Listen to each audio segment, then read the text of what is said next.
Então, eu começo tudo de novo, né? É melhor por causa do canal, infelizmente. Eu só não toquei agora. Não, sem problemas. Ainda bem que foi agora.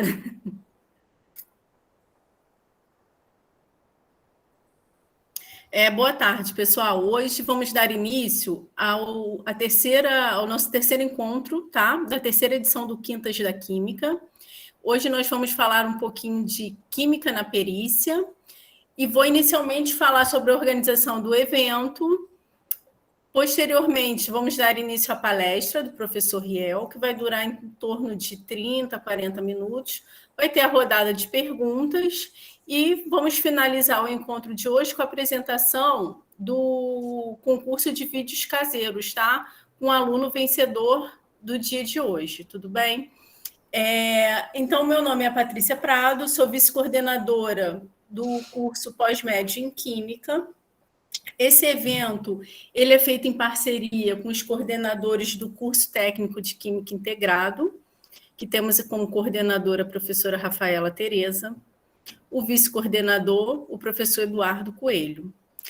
E como coordenação do pós-médio em Química, nós temos o professor Sami e eu como vice-coordenadora. Esse evento contamos com a colaboração também dos alunos, tá? Uma colaboração assim essencial, né, dos alunos que foram excelentes. E eu gostaria muito de falar o nome deles para agradecer individualmente a cada um, que é a Milena da Rocha, Pedro Machado, Letícia Puzini, Isis Rodrigues, Camille Cristine, Hugo Ferreira e a Gabriele Martins, tá? Que vai apresentar o vencedor do concurso de hoje. Então, gostaria de agradecer a todos os organizadores, agradecer também à coordenadora de extensão, pós-graduação, pesquisa e inovação pelo apoio no evento, agradecer a todos que estão aqui presentes, tá? No dia de hoje, apoiando sempre aqui esse evento do IFRJ, e agradecer principalmente ao nosso convidado de hoje, o professor Carlos Alberto da Silva Riel, por ter aceito o nosso convite e estar participando aqui dessa terceira edição com a gente, tá? Professor Riel, desculpa, ainda não pode. Eu vou falar um pouquinho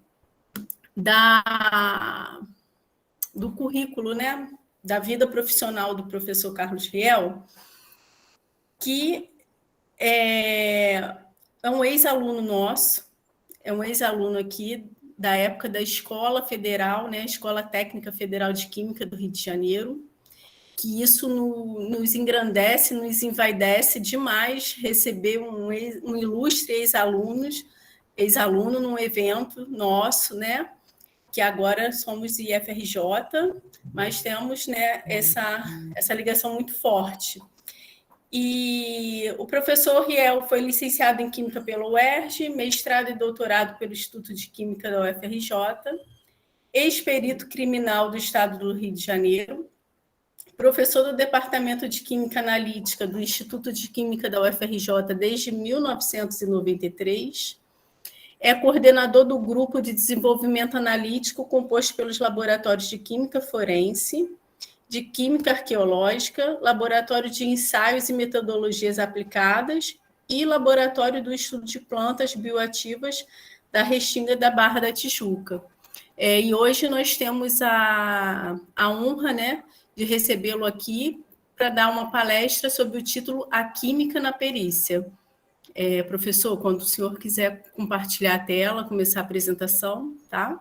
Ok, obrigado, Patrícia. Vocês estão me ouvindo bem? Sim. Tá, ótimo. Eu vou, então, compartilhar minha tela.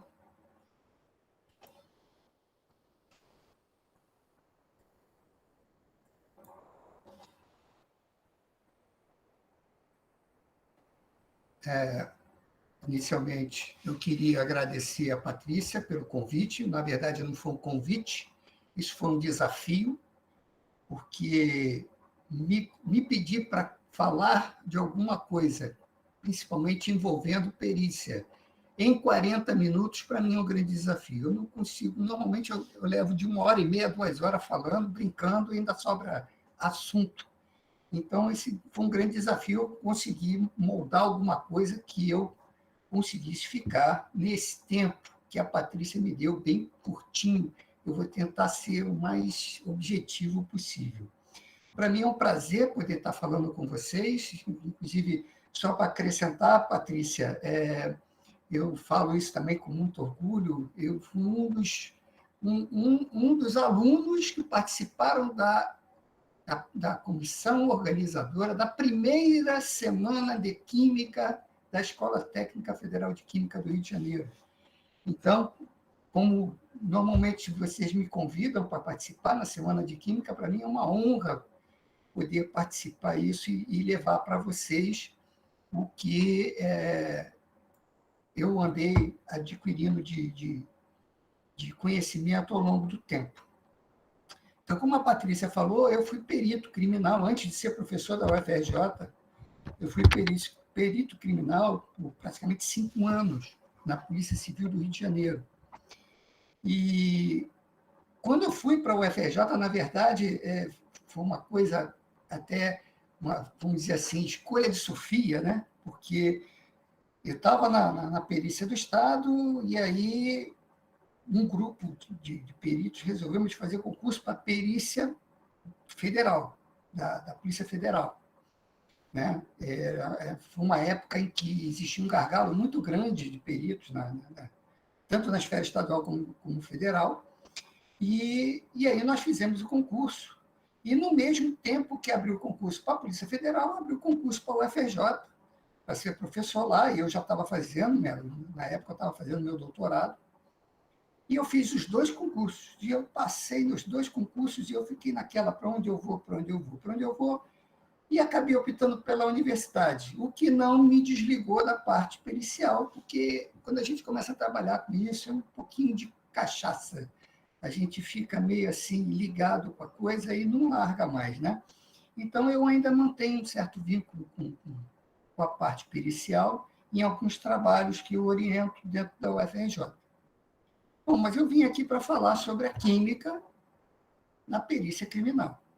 Então, primeiro eu vou dar uma passadinha, né, na definição da química forense e como ela se comporta dentro da parte pericial. Né? Então, a química forense, na verdade, é uma pequena fração, é uma subdivisão de uma grande ciência chamada ciência forense. Sempre que vocês encontrarem qualquer situação que tenha a palavra forense ligada, então essa palavra forense se remete à justiça. Ok? E no caso aqui, a química forense, no caso desses casos que eu vou falar aqui, é a parte da perícia que trata das questões criminalísticas. Então, as pessoas que trabalham com perícia criminal são chamados de criminalistas. Ok? E sempre que se fala em algum crime, todo mundo imagina logo que morreu alguém, mas nem todo crime tem como fato terminal o óbito de alguma pessoa. Mas você tem os homicídios, você pode ter furtos, fraudes, incêndios criminosos, fraudes de documentação, fraudes de produtos comercializados, como medicamentos, alimentos, e isso tudo, poluição ambiental, desastre ambiental, tudo isso envolve tudo que pode resultar em um processo criminal vai obrigatoriamente passar por uma perícia criminal. Então, os principais objetivos da criminalística, vamos lá, só para tirar um pouquinho a mística, né? Porque as pessoas costumam ver alguns seriados na televisão em que o perito criminal é aquele camarada que vai lá, colhe material, leva para o laboratório, faz análise, depois vai procurar não sei quem, vai fazer uma investigação não sei aonde, e no final ele vai lá e prende a pessoa. O perito criminal não faz isso. Tá? O perito criminal não faz investigação, ele pode até fazer se ele quiser, mas não faz, ele não participa da investigação, para isso tem os investigadores policiais, certo? E ele não prende ninguém, ok? Quem prende são os investigadores, são os agentes policiais, são as autoridades policiais, delegados, enfim. Tá? O perito, a grande função do perito é descrever, primeiro, se realmente houve um fato criminoso e, segundo, como esse fato criminoso foi produzido. Tá? Então, a preocupação do perito criminal é descrever o fato criminoso e como ele foi produzido. Okay? Então, o objetivo da criminalística são dois. Né? Ela começa na fase do inquérito policial, que é dentro da delegacia, né? Que aí a criminalística, quer dizer, a perícia, fornece apoio científico à investigação, vai orientar a investigação no caminho de tentar descobrir quem praticou aquele crime. Aí sim, a investigação tem essa função. E depois que o delegado se convence que houve um crime ali, ele faz a denúncia, né? Ele entrega isso, na verdade, ele encaminha à promotoria, o promotor analisa o auto, e ele, se convencendo que houve um crime, ele faz a denúncia e o juiz acata ou não essa denúncia. E aí, no momento em que o juiz acata a denúncia, vira um processo penal. E na hora que vira um processo penal, o laudo do perito passa a ser uma prova material técnica objetiva. Ou seja, o laudo final pericial de um perito criminal, ele vai funcionar dentro dos autos como uma prova do ato criminoso. Então, aqui algumas máximas da criminalística, né, que é impossível cometer um crime sem deixar uma pista. É verdade, cabe ao perito achar a pontinha da linha e puxar essa linha para desvendar todo o caso. E se toda evidência é colecionada e interpretada corretamente, vai conduzir ao criminoso, com toda certeza. Certo? E, na verdade, a criminalística, as técnicas forenses de investigação, elas são muito semelhantes com as técnicas utilizadas pelos arqueólogos. Todos dois utilizam técnicas muito próximas, se não idênticas, para encontrar os seus fatos relevantes.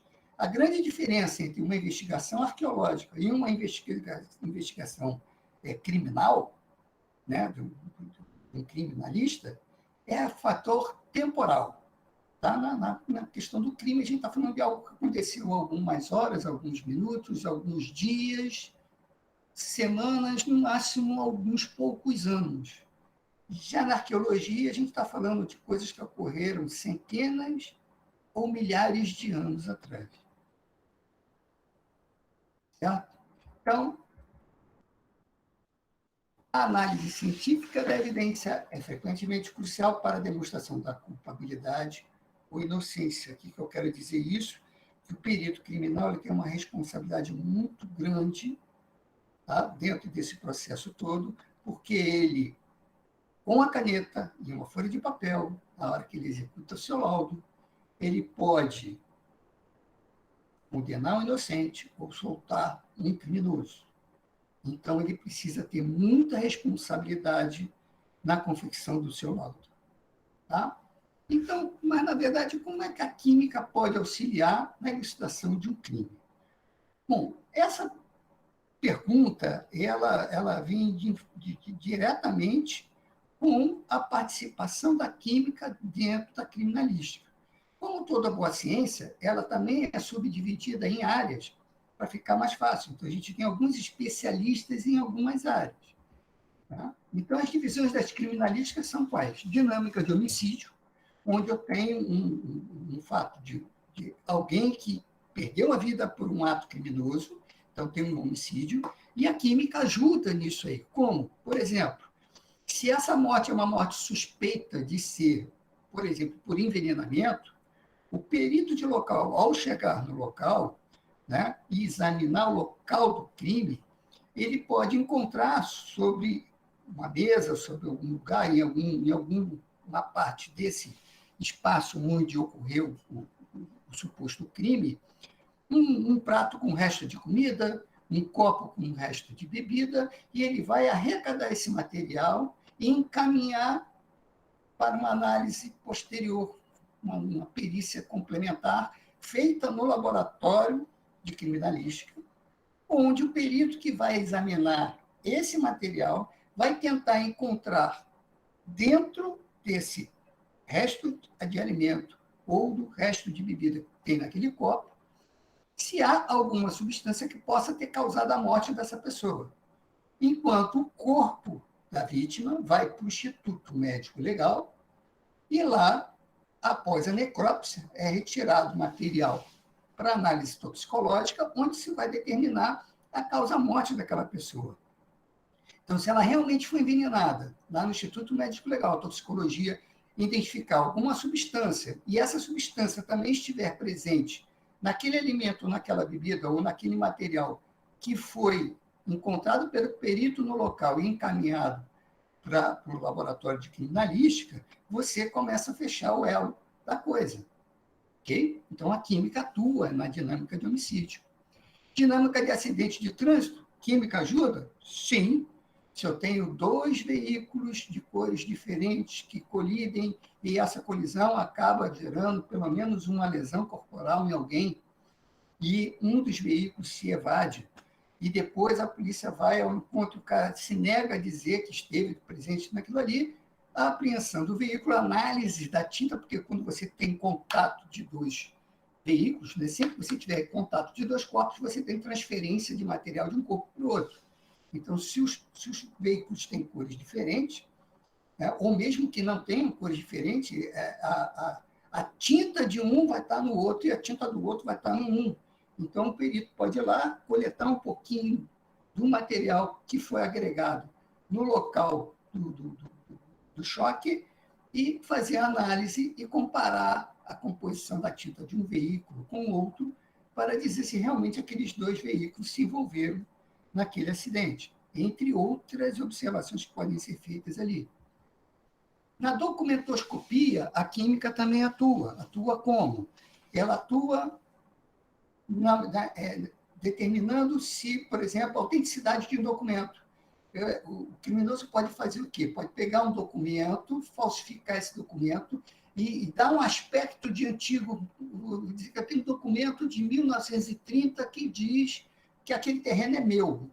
Então, eu pego, falsifico um documento, envelheço, a química serve tanto para mocinho como para bandido, mas quando isso chega no laboratório, que a gente vai analisar esse documento, certo? A gente tem elementos dentro do papel, apesar do aspecto estar de um papel antigo, a gente tem alguns elementos ali dentro que a gente pode identificar quando esse papel foi fabricado.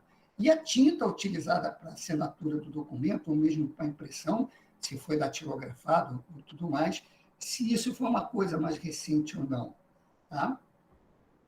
Na papiloscopia, que eu vou falar mais um pouquinho para frente, que é a identificação de impressão digital, a química está diretamente ligada a isso aqui.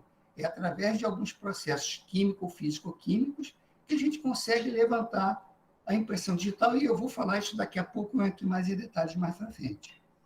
Balística forense é outra coisa que eu também vou comentar aqui hoje. Né? A química também atua sobre isso, e daqui a pouco a gente vai entender como isso pode ocorrer. Engenharia legal, que é a parte da criminalística que estuda, por exemplo, o que causou o desabamento de um prédio. Né? E, às vezes, a química atua diretamente nisso, como o caso daqueles prédios que desabaram na Barra da Tijuca.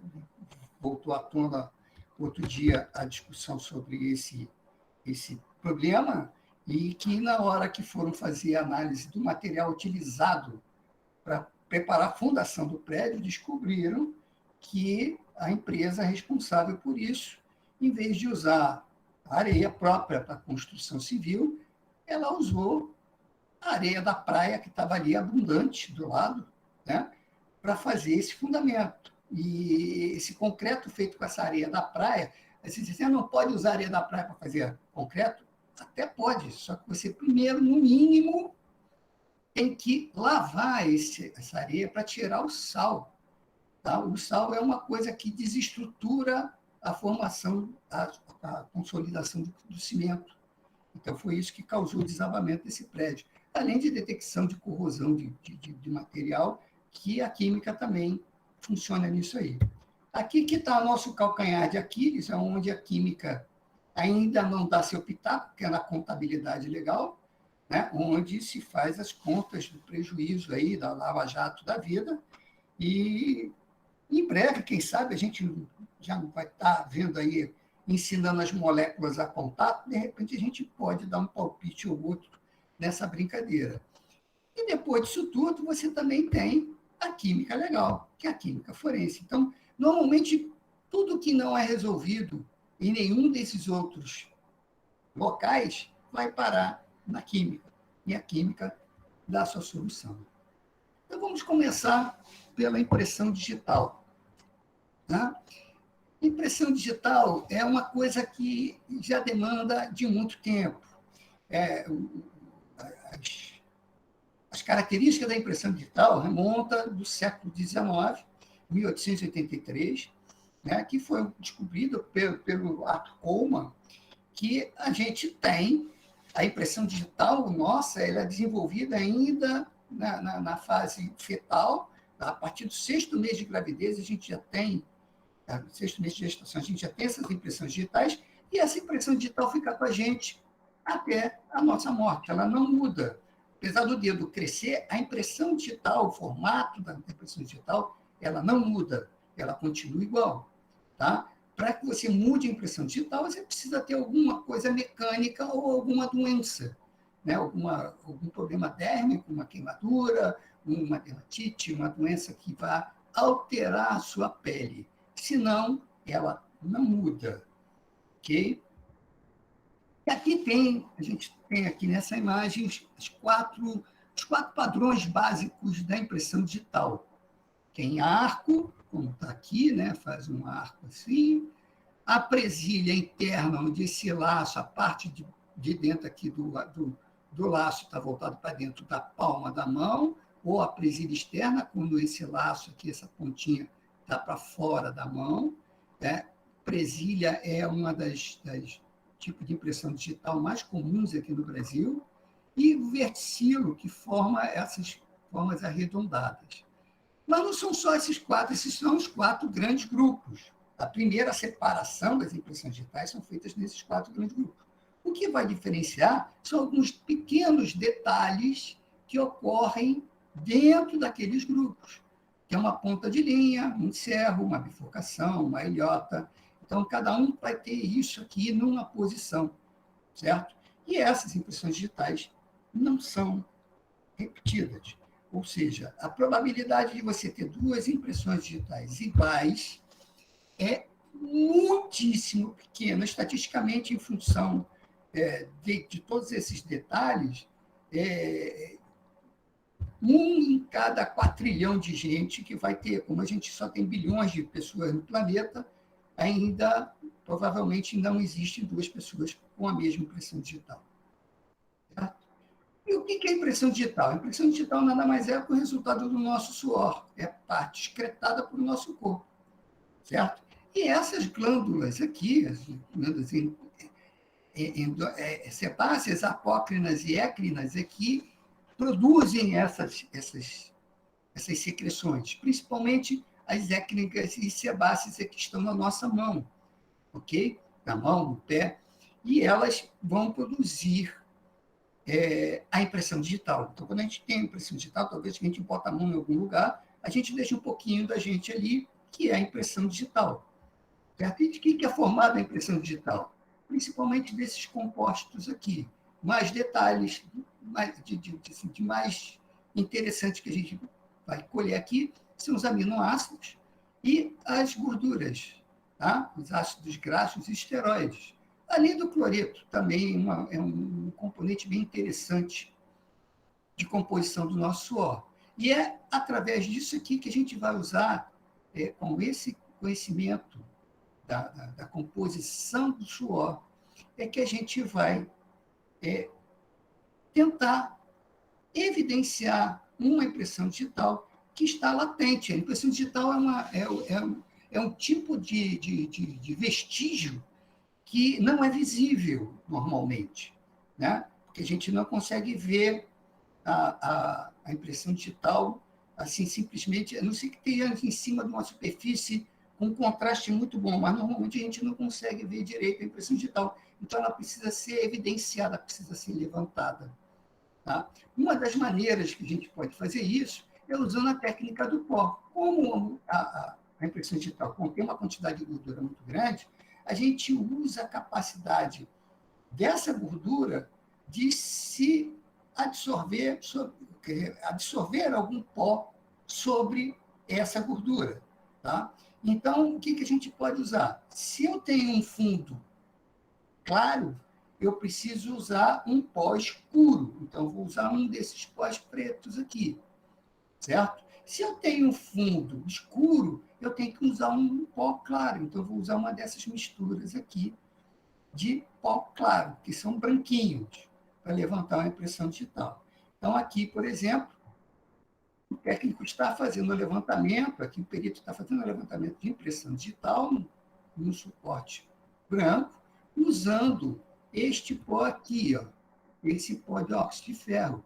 Ele tem propriedades magnéticas, ele também tem nego de fumo, e ele pega um ímãzinho, um pouquinho da limalha que tem o nego de fumo, e ele vai passando por cima da superfície onde se encontra essa impressão digital, e aí esse pozinho vai aderindo naquela gordura e vai evidenciando a minha impressão digital, vai deixando ela nítida, certo? Depois eu venho com um pincelzinho, tiro o excesso de pó, fico com ele direitinho, tem que ter muito cuidado para não destruir a minha impressão digital. Tá? Esse é um processo físico de revelação. Mas eu posso ter um processo químico de revelação. Lembra que eu falei para vocês que o suor tem muito aminoácido. Então, eu posso usar a ninidrina. A ninidrina, que é este composto aqui, ela vai reagir com aminoácidos, resultando num composto, um azocomposto de cor violeta muito intensa. Então, isso evidencia a minha impressão digital, tá? Como mostra nessa figura aqui. Tá? É muito usada, a ninidrina é muito usada para fazer revelação de impressão digital em papel, por exemplo. Ok? Aqui. Muito bom. Falando um pouco agora de análise de resíduo de disparo de arma de fogo, isso aqui é uma questão que a literatura até hoje discute muito, porque disparo de arma de fogo é uma coisa muito lábil. Então, é muito difícil de você fazer determinadas análises. Mas vamos lá.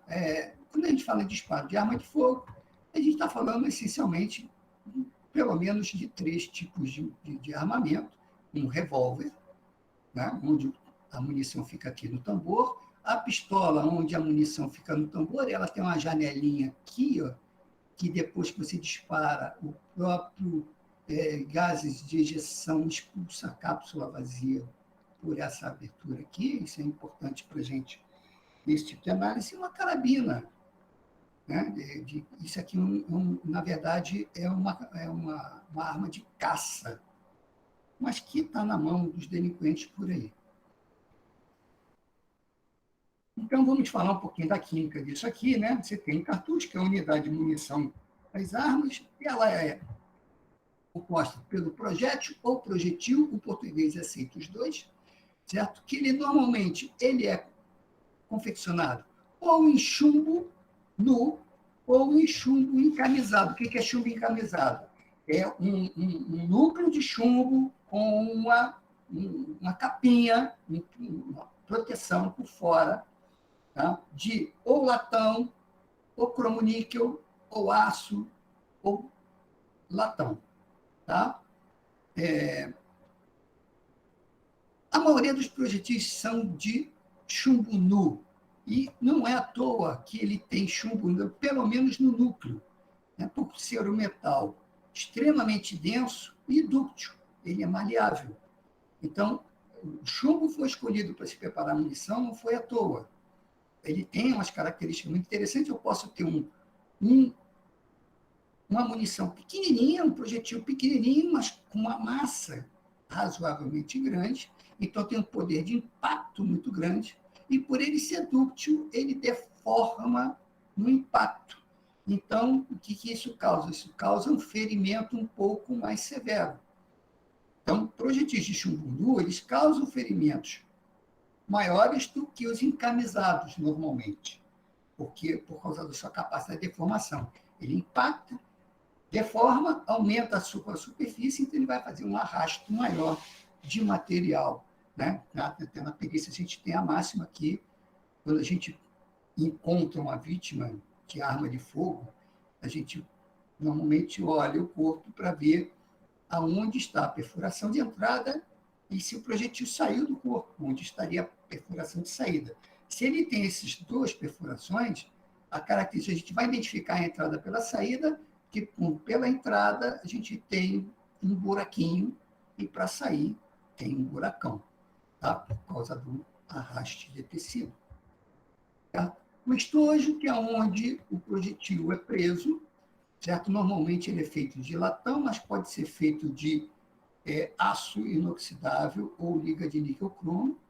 A cápsula de espoletamento, que é a que inicia todo o processo, onde o cão da arma percute, essa cápsula queima, essa queima é jogada para dentro da câmara de combustão, onde está a pólvora de ejeção, essa pólvora queima e ejeta o projetil.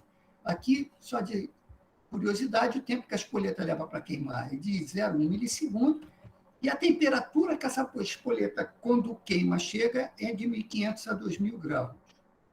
Há aditivos que a gente tem dentro da espoleta, são vários, os oxidantes, modificadores de queima, combustíveis, um atritor, né? Sensitizador, e uma gominha para ficar todo mundo coladinho ali na espoleta, que é um negócio bem pequenininho dentro da munição. Daqui a pouco eu vou mostrar isso mais detalhes. E aí tem aqui a carga propelente, o que vai efetivamente fazer com que o projetil saia da arma, que vai ejetar o projetil para fora da arma. Inicialmente, se você pegar aqueles filmes de pirata e de navegadores antigos e tal, que tem aqueles mosquetões que, quando atira, faz uma fumaça enorme. Por quê? Porque se usava pólvora negra para fazer ejeção do projetil na época, certo? Hoje a gente não usa mais pólvora negra. Usa-se uma pólvora que hoje é denominada de pólvora sem fumaça, mas, na verdade, ela não é sem fumaça, certo? Ela é basicamente feita por nitrocelulose. Então, você tem de base simples e base dupla, que é a base simples é essencialmente nitrocelulose, e a base dupla você tem nitrocelulose com nitroglicerina, ou seja, ela tem um poder de ejeção maior. Base simples, praticamente em todas as armas de defesa pessoal, e base dupla, principalmente utilizada em armas militares. E aí você tem os estabilizantes, e a temperatura que chega a essa pólvora ejetora, quando queima, é de 3.600 graus, gente. É uma temperatura muito grande. Okay? E leva de 0,5 a 0,75 milissegundos para queimar, ou seja, depois que você puxa o gatilho, somando o tempo que a espoleta queima e que a pólvora propelente queima, vai dar em torno de 0,8, 0,9 milissegundos. Então, puxou o gatilho, se arrepender, tem que rezar para errar, porque não tem mais caminho. Não tem como reverter o processo. Ok? Então, está aqui o formato da pólvora, isso aqui é interessante. A maioria dessas pólvoras propelentes, ela tem esse aspectozinho assim de disco. Essas aqui são muito pouco usadas, principalmente essa aqui. Essas duas aqui são mais usadas, principalmente essa aqui. Parece um confetezinho pequenininho. Ok? E isso nos dá uma característica bem interessante para ela na hora que a gente vai fazer uma análise. E aqui tem uma unidade, uma munição, onde eu tenho aqui o meu estojo, aqui o meu projetil, aqui fica a minha carga propelente, e aqui embaixo, no fundinho, fica a minha espoleta. Então, o cão percute a espoleta queima, ela vem aqui para dentro, gerando esse calor, queima a pólvora propelente que vai ejetar o meu projetil, certo? Aqui, mais uma fotografiazinha de uma unidade de munição, e aqui, esse detalhezinho aqui é daquela carabina que eu falei, tá? Que é uma unidade diferente. Todas as armas, a maioria das armas são armas que ejetam projetil único, com exceção da carabina de caça, né? A famosa calibre 12, que ela ejeta várias esferinhas de chumbo que a gente chama de balins. O princípio é o mesmo, eu tenho uma espoleta aqui, eu tenho uma pólvora propelente, essa pólvora propelente aqui é que é diferente, enquanto aqui é nitrocelulose, aqui ela é feita de clorato de potássio, tá? E a ejeção desses balins aqui é que vão atingir o alvo. Como é uma arma de caça, ela tem uma característica bem interessante. Todas as armas que ejetam projetil único, elas têm ranhuras no cano.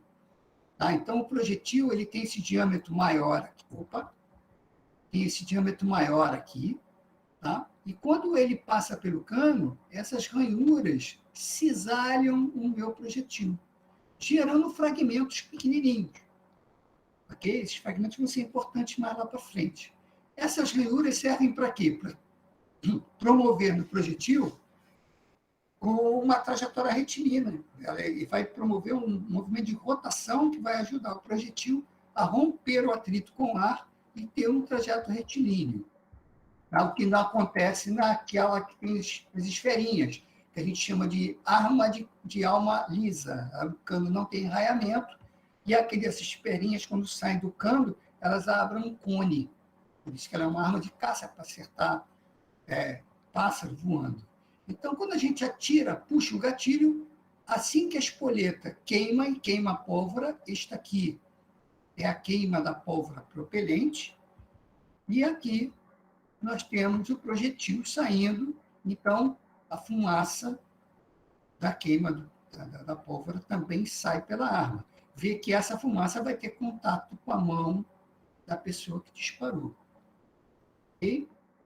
Então, os tipos de ferimento que o disparo de uma arma de fogo causa depende da distância entre a arma e a vítima. Então, se o atirador está até 10 centímetros da vítima, a gente chama de queima-roupa, até 75 centímetros, 80 no máximo, a curta distância, e acima disso a distância, que eu não consigo precisar a distância entre o atirador e a vítima. Tá? Isso se dá porque eu tenho aqui uma zona de chama, que a gente vai naquele esquema que eu mostrei lá do revólver disparando. Quando a gente dispara a arma, a pólvora propelente que queima, ela também sai ainda em combustão por aqui, certo? Então, tem a chama de queima, que vai dar o queima-roupa. Eu tenho uma área de enfumaçamento e uma área que a gente chama de zona de tatuagem. Lembra que eu falei que o projetil é cisalhado pelo cano da arma e os fragmentos saem juntos, que estão aqui, ó. E eles se comportam que nem aqueles balins, eles não têm um trajeto retilíneo, ele abre um núcleozinho, um conezinho. Tá? Então, essa marca de tatuagem aqui, que são pequenos ferimentos em volta do ferimento principal, podem nos dar noção de distância do atirador para a vítima, além de que aquela pólvorazinha, por ser redondinha, nem toda pólvora que ejeta, ela queima, porque a ejeção dos gases promove a ejeção também de pólvora não combusta. E essa pólvora, por ser aquele formatinho dela, ela também tem um tempo de voo, quer dizer, ela consegue percorrer uma certa distância e chegar na vítima, mais ou menos o mesmo percurso que esses cisalhamentos do projetil também chegam. Então, eu posso encontrar, se eu encontrar ao redor do ferimento do projetil resíduo de pólvora não combusta, eu também posso determinar mais ou menos a distância que estava o agressor do agredido. Tá? Então, uma das coisas que é muito solicitado é diferenciação de um disparo de arma de fogo para manipulação, por exemplo, de fogos de artifício. E aqui temos a composição de uma pólvora de base simples, como eu falei, principalmente nitrocelulose, a de base dupla, nitrocelulose e nitroglicerina, principalmente, e quando você fala em fogos de artifício, eu estou falando de pólvora negra. Então, é nitrato de potássio, né? Salitre, potássio, enxofre e carvão. Então, a composição é muito diferente. Se você fizer uma análise residuográfica na mão de alguém, você vai conseguir distinguir se ele manipulou realmente um fogo de artifício ou uma munição de uma arma de fogo, certo? Aquele projetil, como eu tinha falado antes, ele, além de ter o chumbo, ele tem aditivos como bário e antimônio, que são usados para a tentativa de determinação de recenticidade de disparo de arma de fogo. Essas são as quantidades desses elementos que normalmente se encontram na mão de todos nós. Nós manipulamos durante o dia várias coisas, vários artefatos, vários equipamentos que possuem na sua composição bário, antimônio e chumbo. Caneta, papel tem bário, caneta, dependendo da caneta, ela pode ter antimônio, ela pode ter chumbo na tinta, enfim. Então, normalmente, a gente encontra essas concentrações de bário, antimônio e chumbo na nossa mão no dia a dia. Se a pessoa acabou de disparar uma arma de fogo, essas concentrações aumentam, certo? Então, pode-se fazer uma análise residuográfica na mão de uma pessoa para análise desses elementos para tentar se determinar se ele disparou uma arma de fogo. O grande problema disso é que esses elementos não são perenes, eles não ficam na mão da pessoa, principalmente uma pessoa viva, por muito tempo. Então, para eu ter efetividade nesse tipo de exame, eu tenho que pegar o cara e imediatamente levar no laboratório para fazer a coleta do material. Tá? Se for um suicídio, tranquilo, vai ficar na mão dele, porque depois de morto não acontece nada na nossa mão. Mas, na pessoa viva, ela pode lavar a mão, ela pode suar, e o suor vai tirar esses resíduos da mão da pessoa, né? Então, isso pode prejudicar a análise desse resíduo. O grande problema da literatura é descobrir um jeito de você ter um exame que seja comprobatório da recenticidade de disparo de arma de fogo. Então, para esse tipo de teste, a gente pode usar um suave, que é um grande cotonetão, a gente bota um pouquinho de ácido nítrico diluído, esfrega na mão da pessoa e leva isso para o laboratório para fazer análise. A gente pode usar luva de parafina, onde a gente derrete um pouquinho de parafina, fica em torno de 40, 50 graus, coloca na mão da pessoa, espera esfriar, depois retira essa parafina, então todo o material que estava na mão da pessoa vai para dentro da parafina e a gente faz o teste ali sobre a própria parafina. Tá? Ou então pode usar uma fita adesiva, né, que lá nos Estados Unidos o pessoal chama de tape. Aqui no Brasil a gente costuma chamar de durex. Né? Pega o durex, vai lá na mão do cara, coloca e puxa. Quando a gente puxa, a cola traz tudo que estava na mão da pessoa. Essa é uma técnica muito interessante para uma técnica analítica que a gente vai falar daqui a pouquinho. Tá? Então, essas são as áreas que normalmente se coleta um material para análise residuográfica na mão de um suspeito de ter disparado uma arma de fogo, ok? E as análises feitas, quando a gente usa suave, a gente vai fazer absorção atômica ou voltametria, tá? E quando a gente usa o tape, normalmente a gente vai fazer uma microscopia de varredura eletrônica, que é a técnica que tem dado um dos melhores resultados de comprovação de recenticidade de disparo de arma de fogo. Tá? Aqui tem uma foto de um equipamento de bancada, um MEV de bancada. Tá? E aqui tem o resultado de uma análise dessa. Eu vou mostrar uma melhor ainda que essa. aqui. Isso aqui, o MEV é um microscópio. Então, eu posso fazer uma imagem. Mas ele também pode ter um recurso de um equipamento de fluorescência de raio-x, onde eu determino a composição atômica desse meu objeto que eu estou observando. Tá? Então, eu sei que isso aqui é composto principalmente de chumbo, bário e antimônio. Ou seja, isso saiu de um projetil de arma de fogo. E essa característica aqui de ter esse fragmento, isso é um fragmentozinho, lembra que o projetil cisalha e esses fragmentos vão junto com o projetil e a carga propelente no espaço. Tá? E ele fica esféricozinho, redondinho assim, por quê? E se ele simplesmente saísse cisalhando, se fosse simplesmente um cisalhamento, ele seria totalmente amorfo, como qualquer limalha de qualquer metal. Ele fica redondinho assim, por quê? Lembra a temperatura que eu falei lá da carga propelente? Ela vai até 3.600 graus. O chumbo tem um ponto de fusão muito baixo. Então, esses fragmentos menorzinhos de cisalhamento do projetil, eles, quando saem da arma, eles saem fundidos. Eles saem na forma líquida.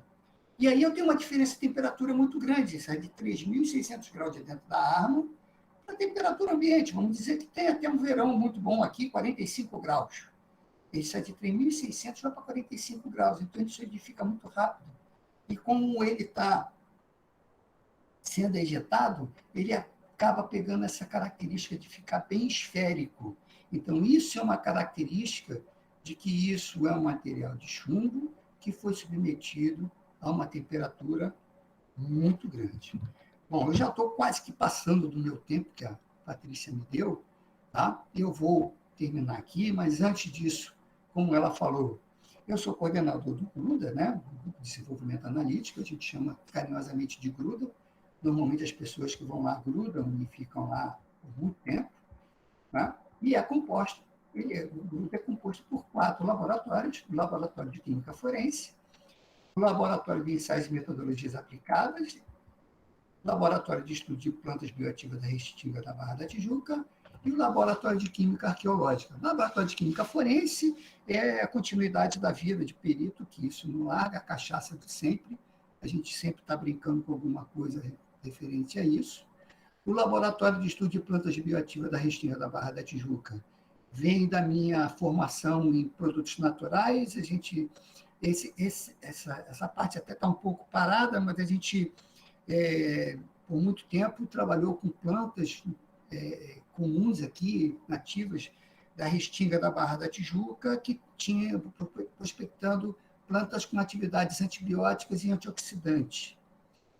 O Laboratório de Ensaios e Metodologias Aplicadas, a gente faz desenvolvimento de metodologia, principalmente para atender o setor produtivo, né? Um dos principais clientes que a gente já teve no laboratório foi a Petrobras, né? E agora a gente está voltando a negociar com ela para ver se volta a ter algum trabalho conjunto.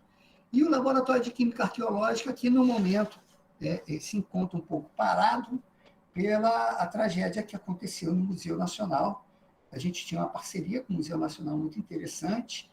Quem teve o privilégio de ir ao Museu Nacional e visitar a seção egípcia do Museu Nacional, eu vi aquelas múmias todas que estão lá. Nós trabalhamos todas aquelas múmias na época, fazendo análise da resina de embalsamamento, para ajudar o pessoal do museu a fazer a datação daquelas múmias. Foi um trabalho muito bonito que a gente fez ali. Tá? Por enquanto, a gente está um pouco parado, porque o museu se encontra inativo. Tá? Aqui está meu contato, para quem quiser continuar a conversar sobre essas ou outras histórias, quiser ouvir algumas mentiras maiores, a gente tem várias para contar. Tá? Eu, mais uma vez, agradeço a Patrícia o convite. Para mim é sempre um prazer enorme poder retornar essa casa, com que eu tenho um carinho muito grande e sou grato pela minha formação. Eu aprendi muita química nessa escola. Tá? Muito obrigado, estou aqui à disposição de vocês para qualquer pergunta.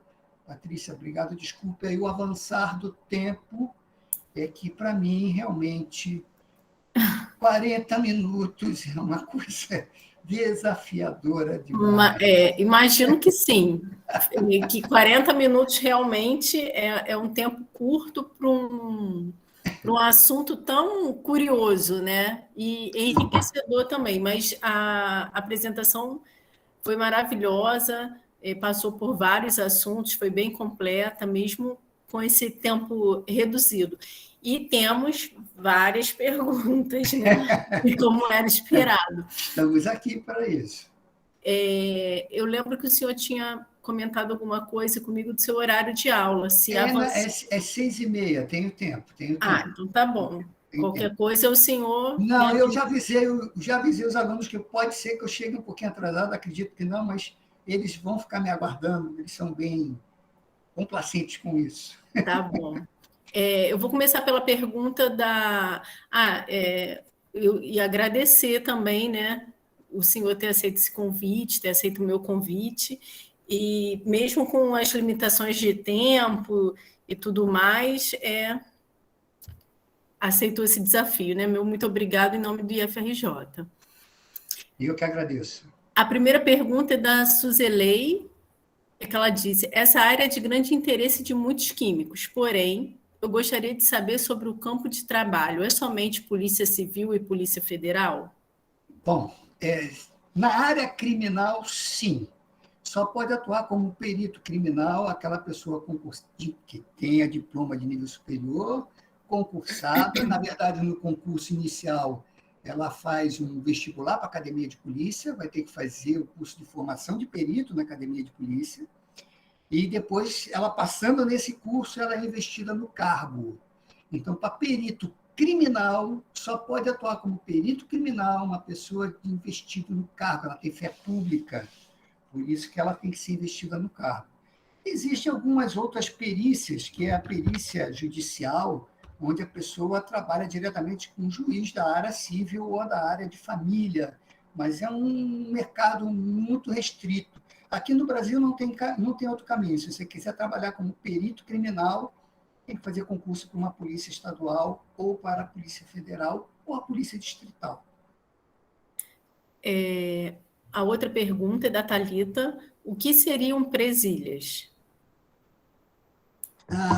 Presilhas. As presilhas, eu teria que mostrar aqui. Espera um instantinho que eu vou mostrar aqui de novo.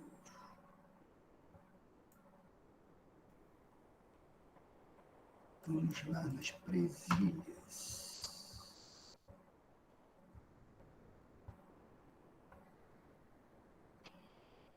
Presilha, querida, é essa voltinha aqui, é como se fosse um laço que o desenho forma aqui. Não sei se você está conseguindo... Peraí, não está na forma de apresentação, por isso que eu estou fazendo zona aqui.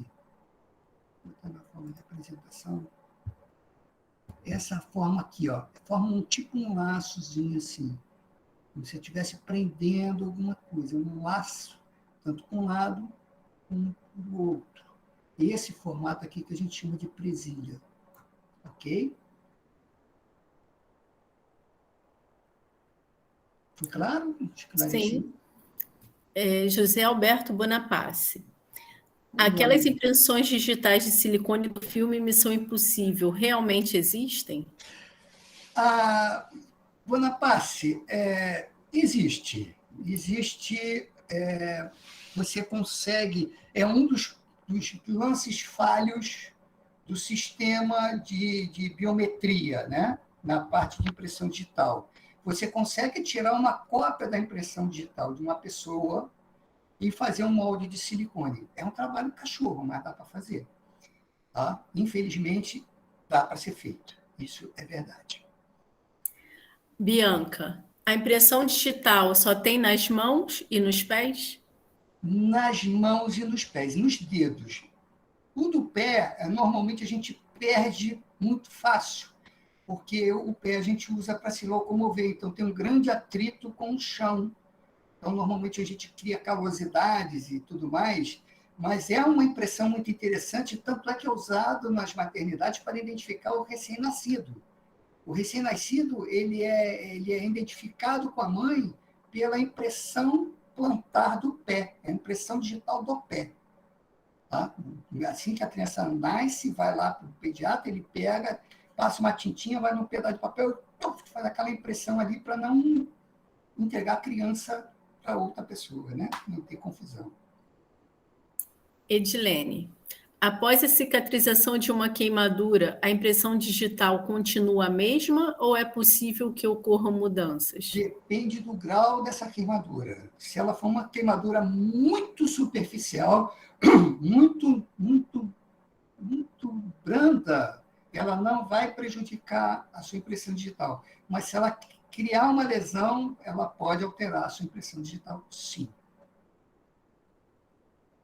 Beatriz, vejo que geralmente os concursos exigem química, biologia, curso de química, biologia e farmácia. Gostaria de saber se ciências naturais também se enquadra para perícia ou outros. Quem é que perguntou mesmo? Foi a Beatriz. Beatriz, olha só. Isso aí é uma coisa que depende do edital.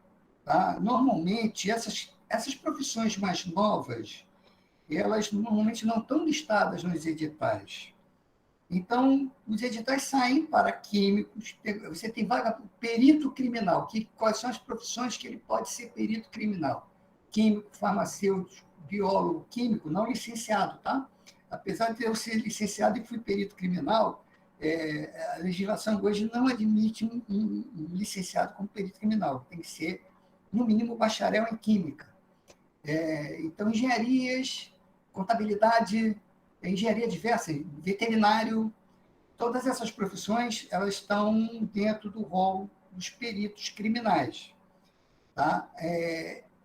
Tecnólogo não está nessa brincadeira, e biomédico, por exemplo, eu nunca vi nenhum edital falando em biomédico, e já é uma profissão que já existe há algum tempo. Né? Então, tem algumas coisas que precisam ser ainda discutidas nos editais. Juliane, todo perito precisa ir em área de crime? Não.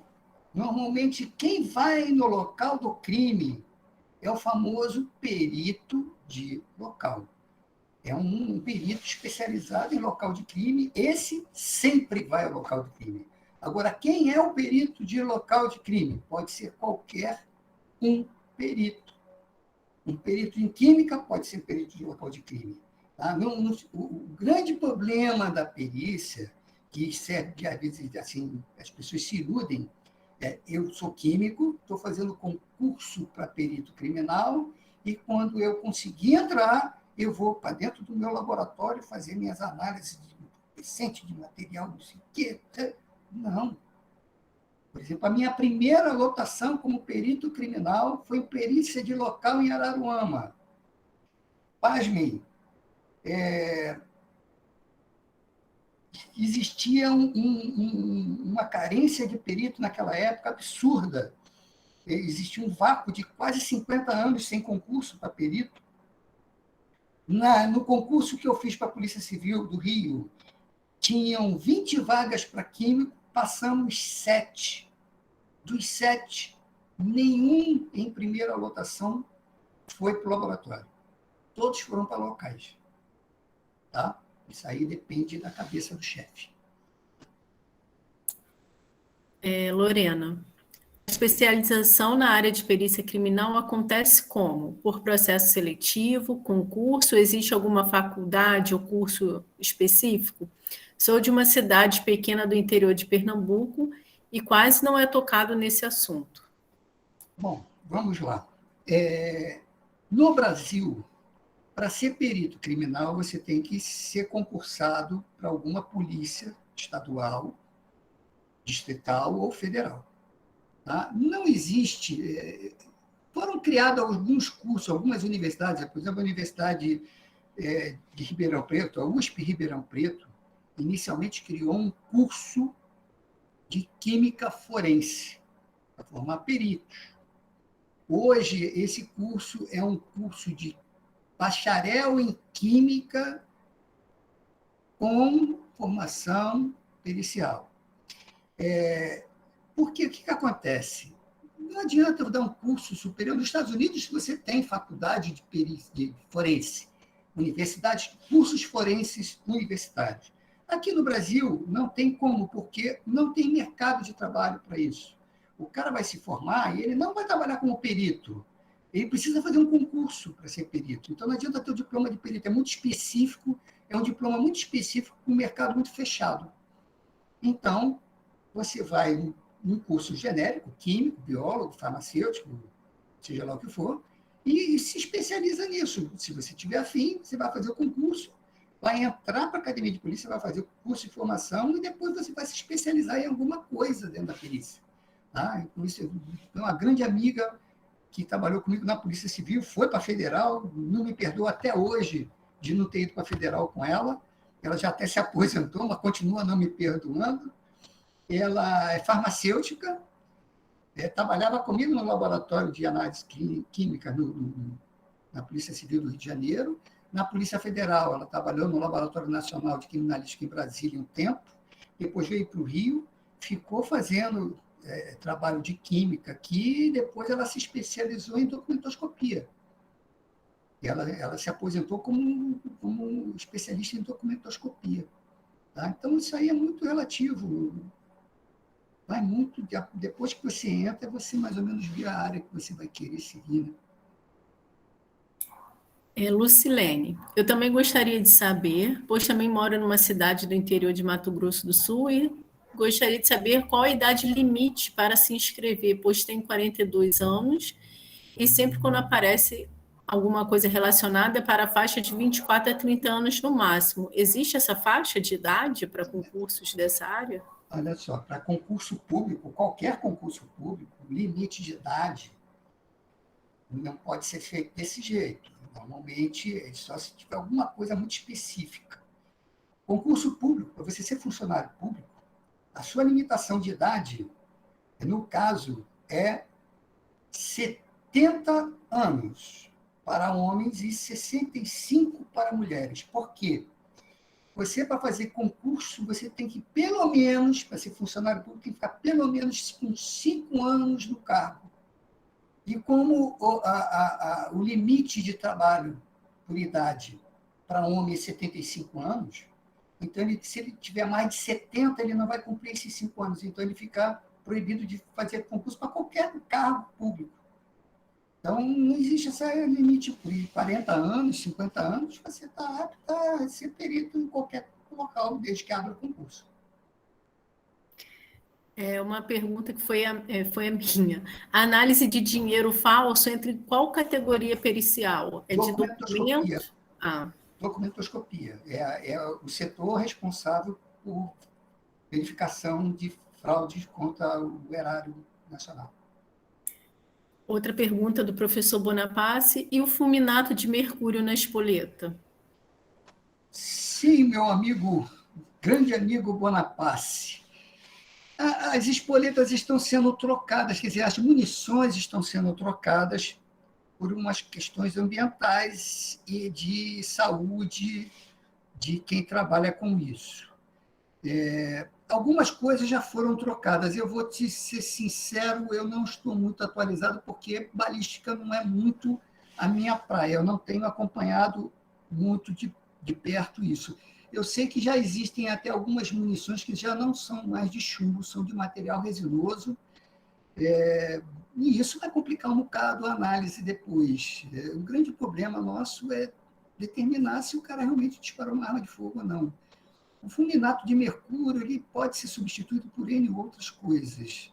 Tá? Eu não sei exatamente se ele já foi totalmente substituído, mas existem trabalhos em cima disso.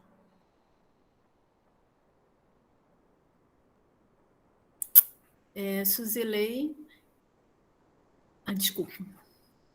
Saiu aqui da vez.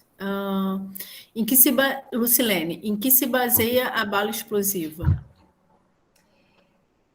Bom, eu não sei o que ela está chamando de bala explosiva, mas existe uma munição, na verdade, tem duas categorias que eu poderia chamar de bala explosiva. Uma foi essa que eu mostrei aqui, essa essa unidade de munição que eu mostrei, que no topo do projetil ele tem uma cavidade. E essa munição é uma munição oficial, ela é usada como armamento militar, é chamada de roller point, e ela tem essa cavidade central, na ponta do projetil, ela é feita propositalmente para que quando esse projetil impacte na vítima, ele vai deformar e abrir uma área de arraste maior. Eu, quando falo sobre arma de fogo, cria uma certa polêmica. A arma de fogo, ela assim, não foi bolada para matar, mas mata. A ideia dela ou é defesa, quer dizer, eu dou um tiro em alguém para alertar o cara de que não deve fazer isso porque eu estou com uma arma na mão e potencialmente eu posso matá-lo. Ou uma arma militar, que é o objetivo maior, é ferir o maior número de pessoas possível. Então, é uma munição completamente diferente, de um desenho completamente diferente de uma munição de defesa, que é mais robusta, mais encorpada, mais densa. A munição militar ela é mais pontiaguda, que eu quero que ela tenha um poder de penetração muito grande, e com um tiro só eu consigo ferir 3, 4, 5, 6 pessoas. Quanto mais gente tiver ferido, soldado ferido é soltar fora de combate. E no caso de uma arma de defesa, com uma munição dessa roller point, eu quero provocar um ferimento que tenha um tempo de cicatrização um pouco maior. Então, vou ter esse cara fora de combate um tempo maior. São armas de guerra, não é usado para civil. Tá? Agora, os bandidos usam uma técnica que é de para mim, covarde, que é a famosa bala dum-dum. É uma bala normal, tá? Em que o cidadão faz uma cruz na munição. Tá? E aí, quando essa cruz impacta na vítima, ela fragmenta, ela vai gerar 4, 5, 6 fragmentos. Então, o ferimento é muito mais severo. Isso é questão de crueldade. Até como perito, eu peguei algumas munições apreendidas roller point, que o cidadão lá desocupado, ele encheu aquela cavidade com cianeto e tapou com parafina. Então, a intenção dele realmente é de matar alguém, que se não matar pelo ferimento, mata pelo veneno. Vanessa, fiquei com uma dúvida naquela questão da pólvora. Dá para diferenciar se a arma que é encontrada na mão de uma pessoa realmente indica que foi ela quem atirou? Isso é uma polêmica da literatura. A gente tem alguns ensaios que podem indicar a recenticidade de disparo de arma de fogo. O problema que eu falei aqui é que esses resíduos que ficam na mão das pessoas que disparam na arma de fogo, eles são muito fugazes. Eles saem, se o cara lavar a mão, perdeu toda a informação. Né? Se o cara, sei lá, suar muito, normalmente a pessoa, quando está nervosa, transpira muito, principalmente na mão, e se ele esfregar no corpo, ele perde essas informações.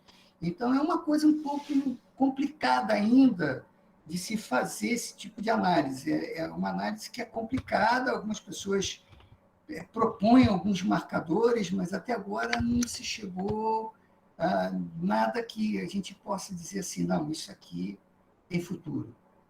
Por enquanto, ainda é um grande desafio da literatura forense, comprovação de recenticidade de disparo de arma de fogo. Suzelei, falando em casos criminais, crianças molestadas sexualmente dificilmente têm um agressor punido, devido à falta de provas. Na sua experiência, há algum tipo de análise que possa comprovar? Bom, querida, essa parte, na verdade, sai da esfera da criminalística e entra na esfera da medicina legal. Quem vai fazer a constatação do abuso é um médico legal.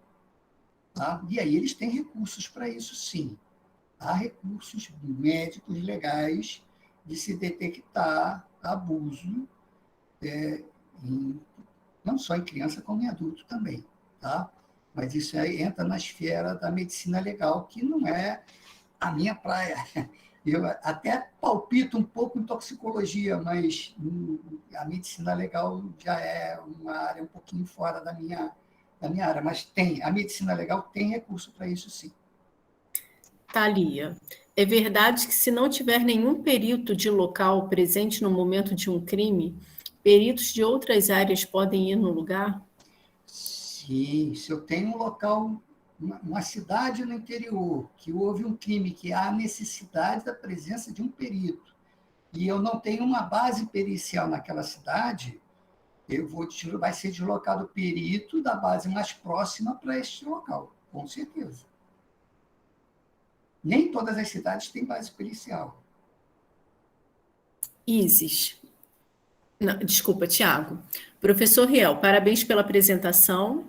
Qual a sua opinião acerca dos dispositivos analíticos em papel para uso em análises químicas forenses? Tem futuro nas análises químicas forenses?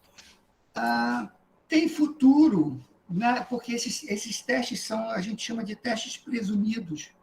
São os testes iniciais que se fazem para a identificação ou para a suspeição de que um produto é um entorpecente, por exemplo.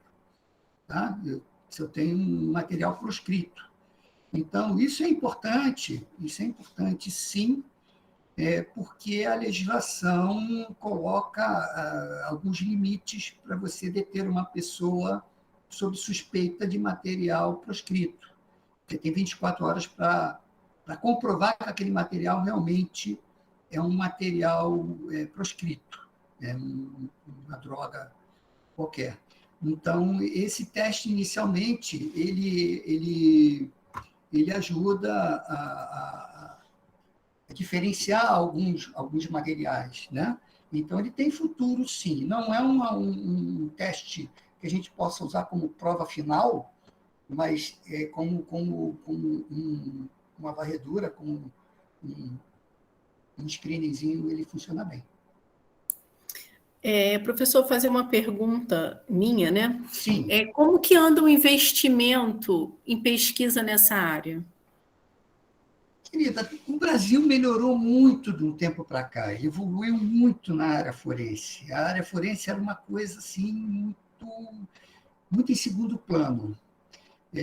Nós tivemos alguns eventos dentro do país que favoreceram isso aí, né? Nós tivemos Olimpíadas, nós tivemos Pan-Americano, nós tivemos Copa do Mundo, e isso despertou o Brasil para o mundo, porque o mundo exigiu do Brasil alguns parâmetros para poder praticar esses eventos, né? Então, hoje, a gente tem, como toda a ciência, está muito aquém ainda do que a gente precisa, mas eu digo para você, melhorou muito, muito para caramba.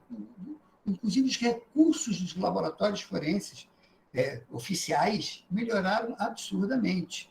Absurdamente. Eu lembro que, quando eu entrei para a perícia, a minha querida amiga Carla, que era toxicologista lá do IML, e o nosso laboratório era próximo, né? A gente volta e meia estava trocando figurinha, que eu ia muito lá no laboratório dela para roubar um pouquinho de solvente para poder fazer uma cromatografia no meu. Por falta de recursos, a gente tinha uma limitação de material muito grande, né?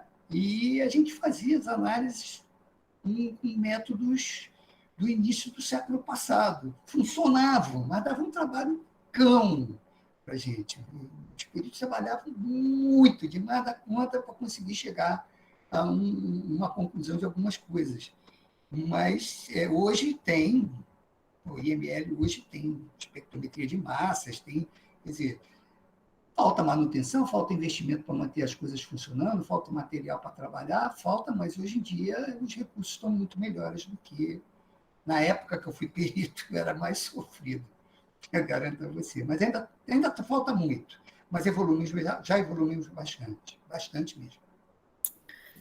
Vamos encerrando por aqui, então, a rodada de perguntas. Eu quero agradecer muitíssimo pelo senhor ter aceito esse convite, por essa apresentação maravilhosa, e como o senhor vai se despedir agora, né? Eu vou chamar os coordenadores também para fazer esse agradecimento, mas antes eu quero fazer um agradecimento especial aqui aos participantes, que teve gente de outros estados e de outros países, teve de Portugal, Angola, Opa! participando aqui junto com a gente, que foi, para mim, foi surpreendente, né? Ter essas pessoas de fora. Eu vou passar a palavra. Internacional. Ficamos internacionais, isso aí. Eu vou passar a palavra para a coordenadora do curso técnico em Química, a professora Rafaela Tereza. Olá, boa tarde a todos, boa tarde ao professor Riel, é um prazer tê-lo aqui conosco. Provavelmente o senhor não vai lembrar, porque não fui sua aluna diretamente, mas muitos e muitos anos, né, admirei o senhor lá na UFRJ, porque fui aluna lá de Química, né, fiz mestrado, doutorado, tudo lá, então o senhor é uma pessoa que eu admiro há muito tempo, né, Obrigado. então acompanho aí o seu trabalho também, então, assim, chego a estar emocionada de ter o senhor aqui no nosso evento, porque foi um evento, assim, maravilhoso, eu diria que foi um dos dias que mais bombou, né, que eu já vi, porque muitas pessoas de diferentes lugares, né, do país e até de fora do país, foi realmente incrível, né, esse é um tema que atrai as pessoas de uma maneira inacreditável, né, e o senhor é extremamente famoso nessa área, com uma carreira aí brilhante, então conseguiu atrair essas pessoas para o nosso evento também. Então, agradeço muito a sua participação. Eu que agradeço o convite e estou sempre à disposição, sempre que eu puder colaborar. Pena que o tempo foi curtinho, a gente teve que falar rápido de tudo, só impressão digital dá para falar 1h30 aqui. Bom, enfim, cada tema... Se o senhor ficar falando muito isso, daqui a pouco a gente monta um curso, em cuidado. O senhor já falou isso que é difícil, daqui a pouco a gente monta um curso de 10 horas aí por semana. Semana da Química aqui no Maracanã, praticamente todo ano. Verdade. Sei lá, há mais de 25 anos que eu dou um curso na Semana da Química. Então, e também falo reduzido, porque o assunto é apaixonante e muito diverso. Ele é um universo muito grande, é muito eclético. Muito eclético. Eu que agradeço as suas palavras e eu estou sempre à disposição, sempre que vocês precisarem, que eu puder ajudar, eu estou à disposição de vocês. Podem contar comigo, porque eu tenho um carinho excepcional por essa escola, porque foi aí que começou a minha formação na Química, né? Então, eu tenho o dever de fazer isso. Ah, que prazer, o prazer é todo nosso. Obrigada. Obrigada a você. Chamar o vice-coordenador, o professor Eduardo Coelho.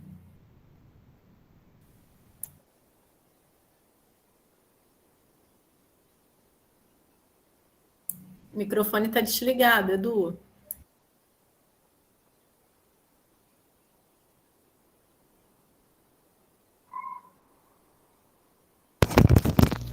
Oi, estão ouvindo agora? Sim.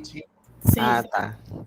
Desculpa. É porque eu botei o fone mais cedo, aí ele trocou a configuração. Mas, Riel, queria agradecer muito aí pela sua apresentação, pela sua palestra. Eu vim lá junto da Rafaela, lá da UFRJ também. Então, já conheci o senhor muito ali dos corredores da analítica, apesar de não ter tido uma matéria específica com o senhor, mas queria te agradecer muito, foi excelente. Acho que a gente conseguiu aí cumprir o objetivo, né, de mostrar como que a química pode ajudar a resolver um crime, né, com vários exemplos. Então, foi muito bom. E comentar que, apesar, né, da gente ter vindo lá da UFRJ, quem achou o senhor num vídeo, né, e falou, caramba, vamos chamar esse aqui. A gente falou, caramba, é o Riel, foi a nossa aluna, a Gabriele, né, que vai falar daqui a pouco, inclusive, sobre o concurso de experimentos, né. Então, para a gente mostrar aí como os alunos têm colaborado aí com o evento. E mais uma vez agradecer a você, agradecer ao público aí, a gente tem pessoas aí de vários estados, Espírito Santo, Pernambuco, Mato Grosso do Sul, Rio de Janeiro, que é a nossa sede, né? Ceará. Então, além aí de Portugal, Angola, que o pessoal comentou. Então, foi muito bom, muito sucesso.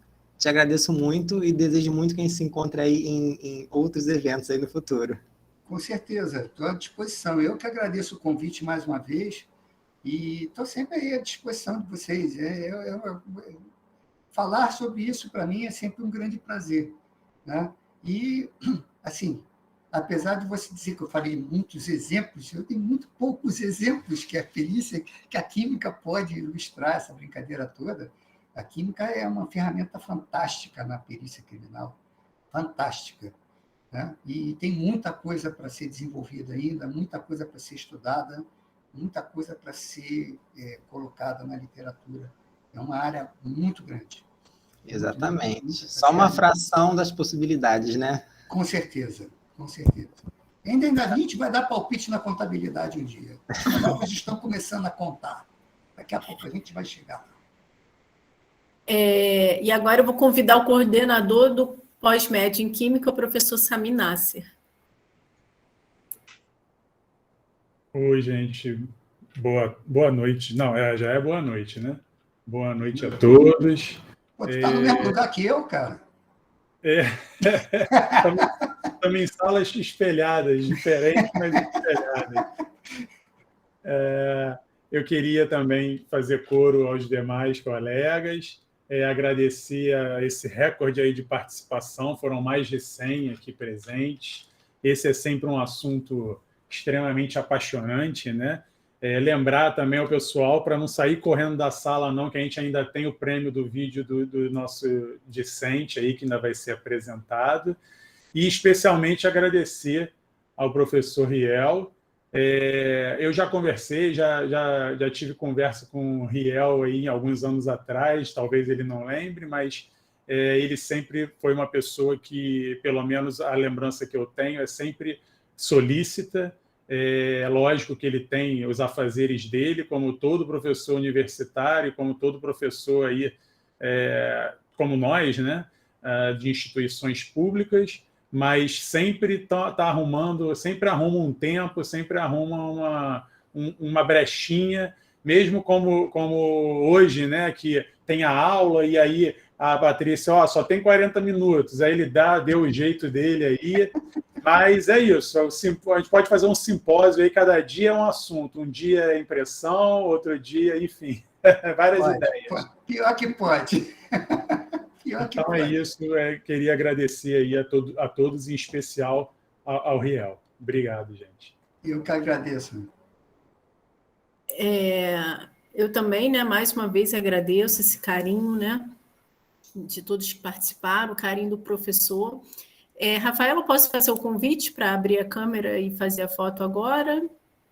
Então, eu queria pedir àqueles que quiserem, puderem, abrir suas câmeras, que a gente faz sempre uma foto junto com o participante e essa foto fica disponibilizada lá na página do Instagram, com um registro, né, juntos, porém separados, daqui desse evento, e que hoje foi tão maravilhoso, né? Depois eu vi que tem Pará, Amazonas, hoje a gente foi do Oiapoque ao Chuí, passou na Europa, na África, viemos para o Brasil, hoje está...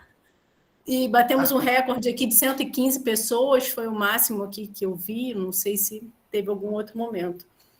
Tá bom? Quem é o responsável pela foto já pode bater. 1, 2, 3 e já! Muito obrigada. Vou pedir que aqueles que puderem continuar, que não saiam da sala, porque a gente vai fazer agora a apresentação do concurso, né, de experimentos caseiros. E, mais uma vez, agradecer muito, muito, muito ao professor Carlos Riel, a sua presença, a sua palestra. Não fica traumatizado com os 40 minutos, a gente vai melhorar esse tempo. Esse é o desafio, querida. A próxima vez a gente vai ter mais tempo juntos. Eu te garanto que eu passei alguns dias apreensivo com isso, para tentar fazer alguma coisa em 40 minutos. Eu comentei isso até com os meus alunos na reunião que a gente teve ontem.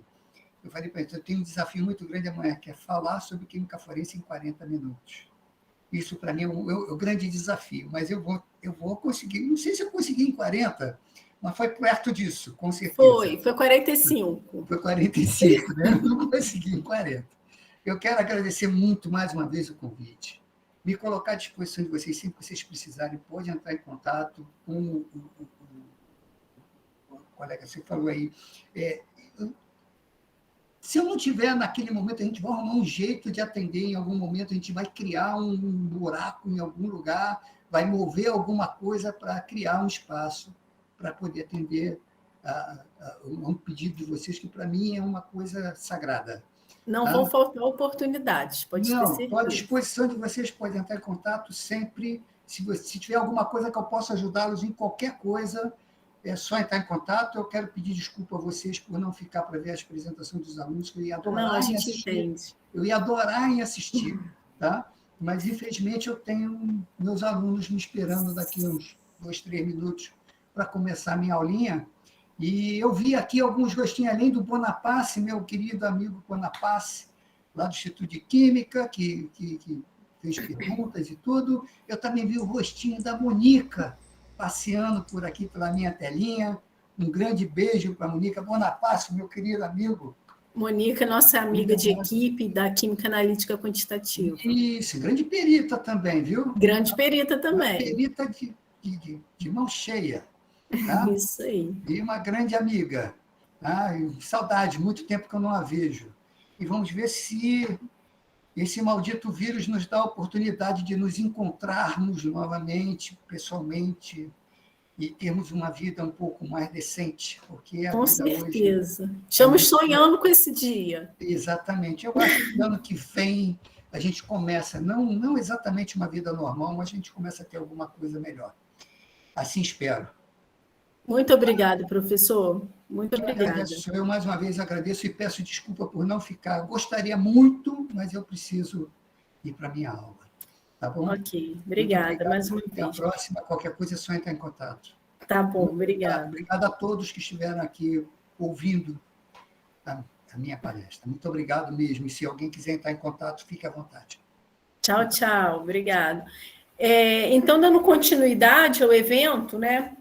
Agora nós vamos apresentar os alunos, né? O projeto vencedor de hoje. E a Gabriele, né, vai fazer essa apresentação. Agora, a Gabriele está aí?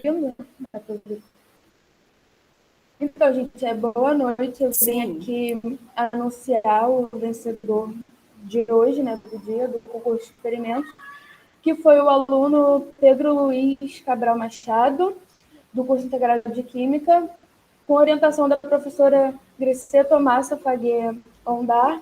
E o experimento feito foi classificação de ácidos e bases em casa com o repolho roxo. Agora vamos ver o vídeo do Pedro.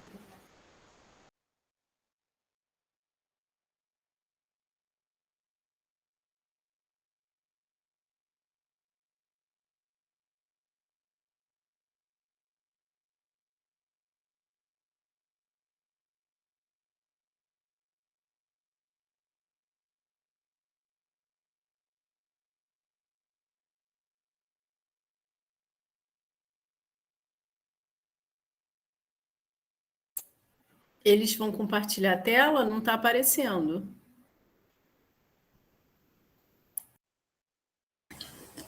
Só um minuto, Patrícia, que a gente coloca aqui, então. Peraí.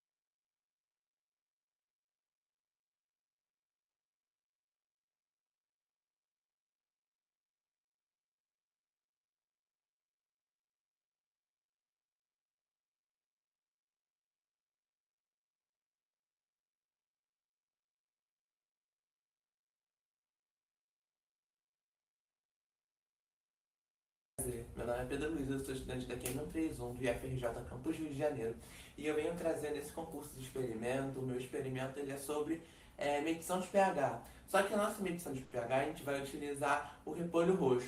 Diferentemente de quando a gente está no laboratório, que a gente utiliza um papelzinho, né? Papel filtro, que tem lá o pH, ele vai nos dizer o pH, ou a gente usa uma máquina eletrônica, né? Que vai dizer mais precisamente o pH. No nosso experimento de repolho roxo, a gente vai utilizar uma substância que o repolho roxo tem, que é o que deixa ele roxo, que é a antocianina. Essa substância ela vai reagir diferentemente de forma com ácidos e com bases. E aí eu vou deixar aqui na tela como que ela reage, né? No caso, como seria o nosso espectro de cores de pH com a antocianina, né? Com o repolho roxo. E aí, o que a gente vai fazer agora? A gente vai pegar esse repolho roxo, a gente vai cortar umas 5 folhas e vamos ferver em mais ou menos 1 litro d'água. Depois disso, vamos coar essa água e vamos utilizar para o experimento. Agora vamos lá, que eu vou fazer isso daqui com vocês.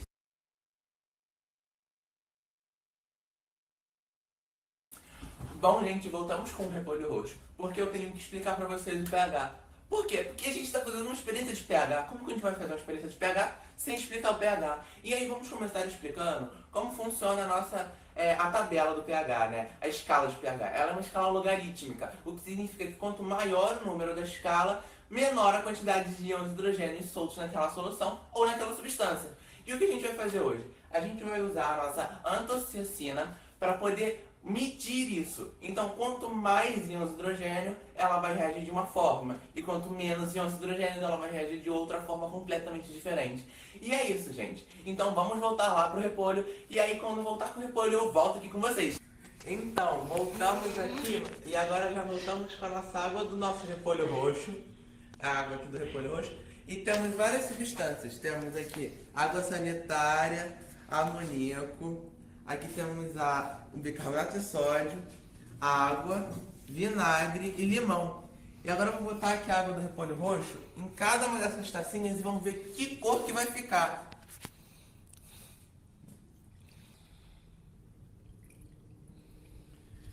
Agora vamos começar pelo mais ácido, que é o limão, que é o que tem o maior, no caso, o menor pH, né? E a maior concentração de H+ solto. Vamos começar aqui pelo limão. Vamos ver que cor que o limão vai ficar. Vou jogar aqui que tem mais ou menos 10 ml de limão. Olha, ficou rosa. O limão ficou rosa. Agora vamos jogar o vinagre. Vamos ver que cor que vai ficar o vinagre. Ficou rosa também. Ficou rosa diferente do limão. Eu achei que o limão ia ficar mais vermelho pela tabelinha. Mas ele ficou rosa. Aí temos o vinagre. Vamos jogar água. A água, a gente está tirando aqui a água como neutra. Então vamos jogar água. Só diluiu, só. Agora vamos jogar mais ou menos 10 gramas de bicarbonato de sódio. E vamos ver que cor que vai resultar.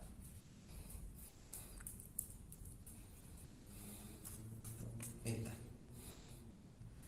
Cor verde com bicarbonato. Agora vamos jogar uns 10 ml. Aqui também, todos eles têm mais ou menos 10 ml de amoníaco. Pinho-sol, gente. Não estamos me patrocinando, é amoníaco. Também verde. Mas esse aqui é um verde mais azul. Esse aqui é um verde mais amarelo. Agora, por último, vamos jogar o mais básico de todos, a água sanitária. Aí vamos ver que cor que vai ficar com a água sanitária. Amarelo. E aí depois fica transparente. Aí o que a gente pode concluir? Pode concluir que quanto mais ácido, mais perto do vermelho ele fica. E quanto mais básico passa pelo verde. E mais básico ainda, um amarelo. E é isso, gente. Esse foi meu experimento da água de repolho.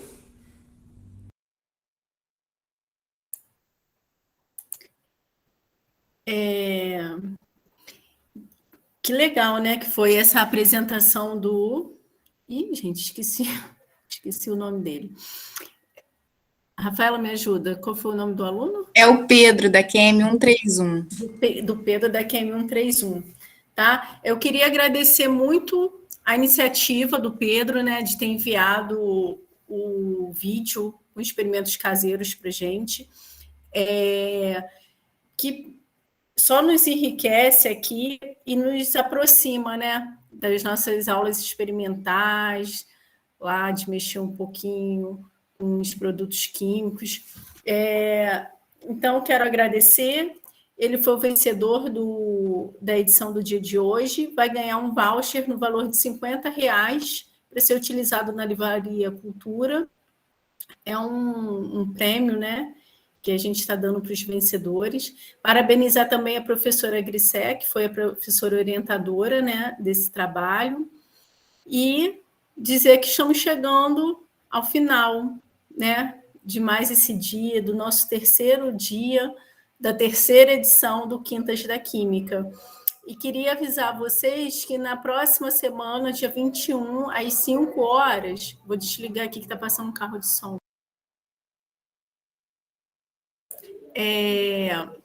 Que na semana que vem, às 17 horas, vai ser o nosso quarto e último encontro da terceira edição do Quintas da Química.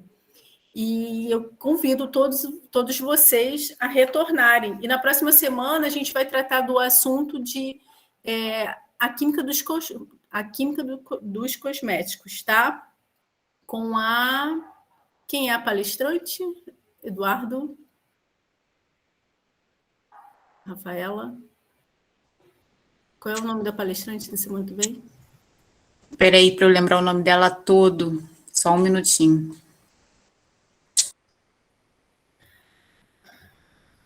E agradecer, né, mais uma vez a presença de todos aqui e pedir que vocês retornem, não deixem de assinar a lista de presença. Quem assistir no mínimo de 3 dias vai receber o certificado, tá? Lembrando que semana que vem é o nosso último dia desse evento. Esse evento acontece semestralmente, tá? Posso? Pode. É a Karen da Fonseca Ribeiro. Karen da Fonseca Ribeiro vai estar aqui falando sobre cosméticos e química. Tá? Agradecer a todos, Rafaela, a Gabriele Martins, quer falar alguma coisa? É porque eu tinha separado 2 perguntas para fazer para o Pedro. Aí eu queria saber se podia fazer Pedro, logo. temos 2 perguntas para você, me desculpa. Pode fazer, Gabriele. Então, Pedro, eu queria saber do vídeo todo, qual foi a parte que você mais gostou de fazer? A parte que eu mais gostei de fazer foi, com certeza, a parte prática, né? Ali dá até para ver a minha empolgação, né? Botando e misturando tudo, foi a parte que eu mais gostei de fazer. Né? E você teve alguma dificuldade, alguma etapa do evento, ou foi de boa? Então, a maior dificuldade que eu tive foi falar sozinho com a câmera, sabe?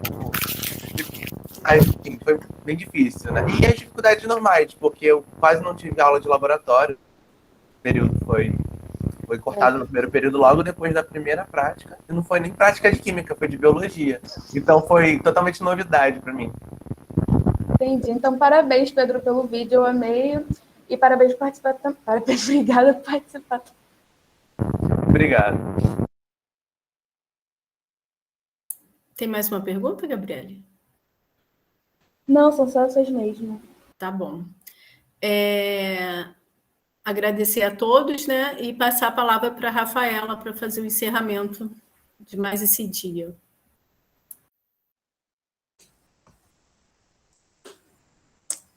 Oi, gente. Então, oi novamente, né? Então, em nome aqui da Coordenação Técnica Integrada de Química, eu desejo a vocês uma boa noite. Semana que vem, vemos aí todos aqui novamente para o nosso último dia, né, dessa terceira edição. Se Deus quiser, haverão aí muitas outras, mas espero vocês. A Química na Cosmetologia. Rafa, oi. Estão perguntando se pode receber certificado por palestra ou só recebe se assistir as 3 palestras? Então, a regra do nosso evento é sempre assistir, né, no mínimo 75%. Então, são 3 palestras. Se você assistir 3 palestras, a gente dá o certificado. Não é certificado por palestra. Então, é só se inscrever no evento, né, e ter assistido uma das 2 que passou, essa e a próxima. Obrigada. Mais uma vez, obrigada a todos e vamos nos despedir por aqui, tá? Não esqueçam de voltar na próxima semana para o nosso último dia, o encerramento da terceira edição.